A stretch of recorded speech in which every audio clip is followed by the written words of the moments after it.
নমস্কার বন্ধুরা, কেমন আছেন সবাই? রূপসা কিচেন অ্যান্ড ব্লগে আপনাদের স্বাগত জানাই। চলে এলাম আজকে একটা স্ন্যাক্সের রেসিপি নিয়ে। আজকে বানাবো মোচার চপ। কি কি উপকরণ থাকছে বলে দিই। মোচা, একটা আলু সেদ্ধ, পেঁয়াজ কুচি, কাঁচা লঙ্কা কুচি, আদা কুচি, রসুন কুচি, লঙ্কা গুঁড়ো, হলুদ, লবণ আর চিনেবাদাম আর ভাজা মশলা। ভাজা মশলায় আছে ধনে, জিরে, মৌরি, গরম মশলা আর শুকনো লঙ্কা গুঁড়ো। ব্রেড ক্রাম্বস নিয়েছি। কড়াই তেল দিয়ে দিয়েছি, তেলটাও গরম হয়ে গেছে। এবার দিয়ে দিব পেঁয়াজ কুচি।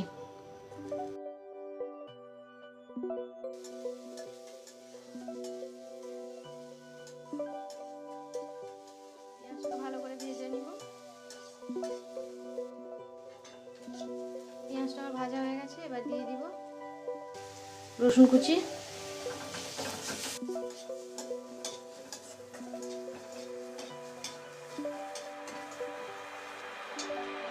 এবারে দিয়ে দিব আদা কুচি,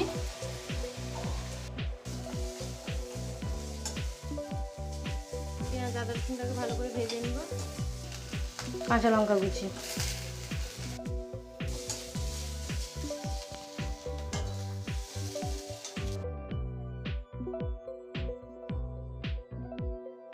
আলু গ্রেট করে দিয়েছি।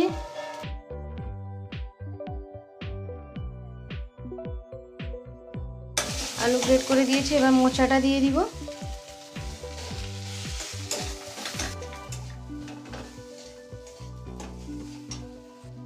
দিয়ে দিব চিনেবাদাম, লবণ দিয়ে দিব স্বাদ মতো, দিয়ে দিব হলুদ গুঁড়ো,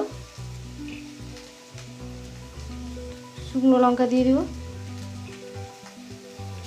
এবার দিয়ে দিব ভাজা মশলাটা, একটু স্বাদের জন্য অল্প পরিমাণে চিনি দিয়ে দিব। এরপর এটাকে ভালো করে নেড়ে নিব। আমার পুরটা রেডি হয়ে গেছে। এবার নামিয়ে নিব। পুরটা নামিয়ে নিয়েছি। এবার এটাকে ঠান্ডা করে নিব। আমি একটা ব্যাটার বানিয়ে নিব। 1 চামচ ময়দা আর 1 চামচ কর্নফ্লাওয়ার দিয়েছি।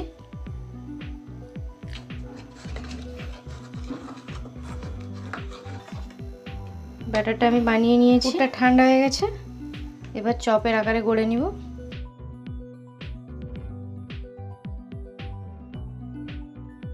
আমি চপগুলোকে চৌকো চৌকো শেপে করে নিয়েছি।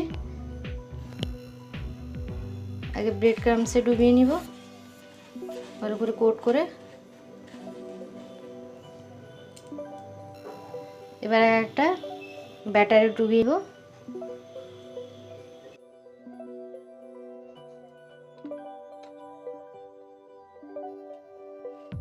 ব্যাটারে আরেকবার ডুবিয়ে নিয়েছি। এটাকে আরেকবার ব্রেড ক্রাম্বসে কোট করে নিব। আরেকটা ব্যাটারে ডুবিয়ে আরেকবার কোট করে নিব। সবগুলো বানিয়ে নিয়েছি। এবার এগুলোকে ছেঁকে নিব। কড়াই তেল দিয়ে দিয়েছি, তেলটাও গরম হয়ে গেছে। এবার একটা একটা করে ছেঁকে নিব।